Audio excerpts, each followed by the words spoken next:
नमस्कार दोस्तों, मैं कृष्णा कुमार आप सभी को भीएमसी क्लासेस में स्वागत है। बहुत सारे बच्चों को कहना था कि सर विधानसभा के बारे में बताइए थोड़ा बहुत, तो मैं आप लोगों को आज विधानसभा के बारे में थोड़ा बहुत नॉलेज देने का प्रयास करूंगा। आप सभी इसे ध्यानपूर्वक समझने एवं सीखने की प्रयास कीजिएगा। सबसे बड़ी बात है कि विधानसभा है क्या और ये आता है कहाँ से। तो हम आपको बता देते हैं कि ये जो विधानसभा है ये विधायिका से निकलकर आया है। तो विधायिका क्या है? तो जो कानून का निर्माण करता हो उसे हम विधायिका कहते हैं। अर्थात भारत के सरकार के 3 अंग होते हैं, कार्यपालिका, विधायिका और न्यायपालिका। चौथा भी अंग होते हैं मीडिया, उसे स्वतंत्र रखा गया है। तो ये विधायिका है। विधायिका जो होते हैं ये 2 स्तर पे होते हैं, एक केंद्र स्तर पे, एक राज्य स्तर पे। केंद्र स्तर पे जो होते हैं उसी को हम बोलते हैं संसद, जिसे हम पार्लियामेंट बोलते हैं। और केंद्र स्तर पे जो आपका विधायिका जो होती है ये 2 प्रकार की होती है, एक लोकसभा और दूसरा राज्यसभा।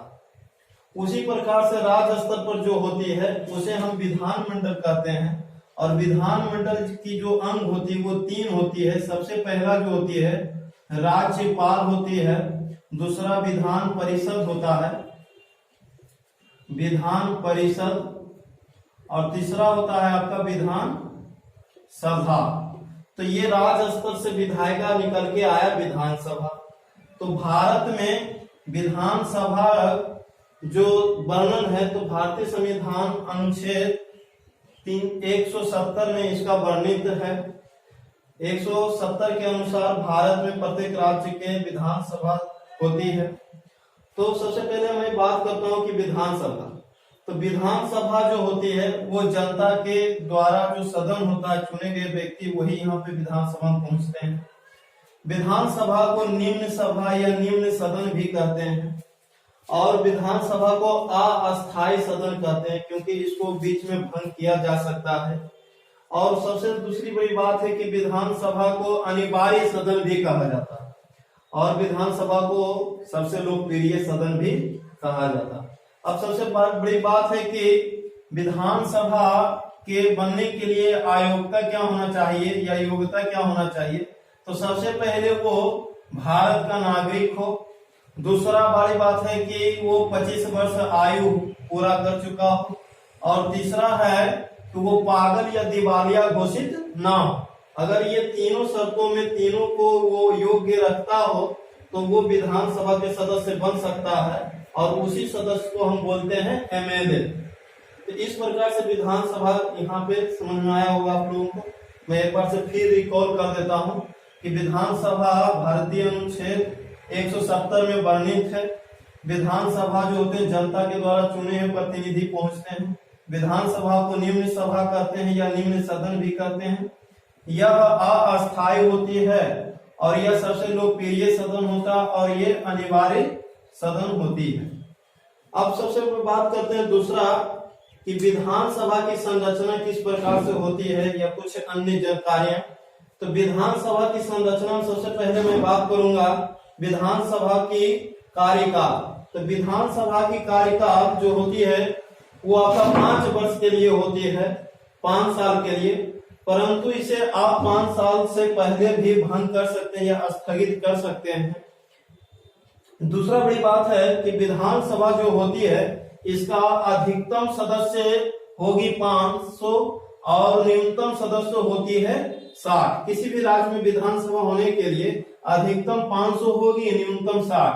परंतु न्यूनतम में मैं बात करूं तो कुछ राज्यों में अपवाद हैं।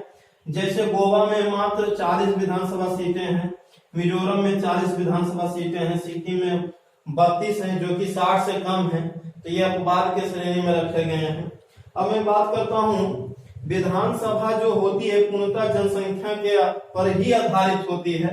तो 1971 के जनगणना के अनुसार विधानसभा में सीटों की संख्या जो फिक्स की गई है ये 2026 तक के लिए फिक्स की गई है। अब मैं बात करता हूँ विधानसभा की चुनाव। तो विधानसभा की चुनाव जो होती है वो प्रत्यक्ष रूप से जनता के द्वारा ही चुने गए प्रतिनिधि यहाँ पे पहुंचते हैं। और विधानसभा के चुनाव लड़ने के लिए कुछ आरक्षण की व्यवस्था भी की गई है। वो अनुच्छेद 332 और अनुच्छेद 333। अनुच्छेद 332 में आपका एससी और एसटी कैटेगरी को उम्मीदवारों को आरक्षण दिया गया है, जबकि अनुच्छेद 333 में एक एंग्लो इंडिया को आरक्षण दिया गया। अब मैं बात करता हूं विधानसभा की कार्य या उसकी शक्ति। तो विधानसभा की कार्य एवं उसकी शक्ति जो होती है या कार्य जो होती है, सबसे पहला कार्य विधानसभा के अंतर्गत जो होते हैं सदस्य, उनको मंत्री परिषद में विधानसभा के प्रति उत्तरदायी होता है। दूसरा, बिल या विधेयक पारित करना विधानसभा का ही होता है। और तीसरा, धन विधेयक भी जो पेश होते हैं वो विधानसभा में ही होते हैं। तो ये इसका कार्य हो गए। मंत्री परिषद को विधानसभा के प्रति उत्तरदायी होते हैं, बिल विधेयक पारित करना होता है, या धन विधेयक जो पेश करनी होती है वो विधानसभा के अंतर्गत होती है। अब मैं बात करता हूँ केंद्र शासित प्रदेशों में विधानसभा की। तो भारत में वर्तमान में 28 राज्य हैं एवं 8 केंद्र शासित प्रदेश हैं। तो 8 केंद्र शासित प्रदेश में मात्र 2 ही केंद्र शासित प्रदेश राज्य में 2 ही केंद्र शासित प्रदेश में है विधानसभा पूर्णतः भी लागू। एक दिल्ली में, दूसरा पुडुचेरी में। दिल्ली में विधानसभा सीटों की संख्या 70 है, जबकि पुडुचेरी में विधानसभा सीटों की संख्या 30 है। और अगर हम बात करें बिहार में विधानसभा सीटों की संख्या, तो बिहार में आपका विधानसभा सीटों की संख्या 243 है। अगर अन्य राज्यों की भी बात करूं, तो अगर यूपी की बात करूं तो यूपी में विधानसभा सीटों की संख्या 403 है। तो इसी प्रकार से प्रत्येक राज्य में विधानसभा की कुछ सीटें की संख्या है, जो कि मैं नेक्स्ट वीडियो में आपसे चर्चा करूंगा। कुछ पारिभाषिक शब्द है विधानसभा से, जैसे शस्त्र। तो विधानसभा की जो शस्त्र या बैठक जो होती है वो 1 वर्ष में 2 बार होती है। अगर बात करूं विघटन की, तो विघटन का मतलब होता है सदन खाली हो जाना, यानी विधानसभा के सदस्यों को अगर खाली हो जाते हैं तो विघटन कहलाता है। और गणपूर्ति, तो गणपूर्ति जो होती है कहता है कि विधानसभा में कुल सदस्यों का जो उपस्थिति होता है वो 1/10 होना जरूरी है, तभी ये गणपूर्ति हो पाता या विधानसभा सत्र चल पाते हैं। तो इस प्रकार से ये कुछ विधानसभा के बारे में था, जो कि आप लोग को समझ में आया होगा। तो इस प्रकार से आप इसे सीखने की प्रयास कीजिएगा। अच्छा लगे तो वीडियो को लाइक सब्सक्राइब जरूर कीजिएगा अपने दोस्तों के बीच। फिलहाल यहीं तक, धन्यवाद।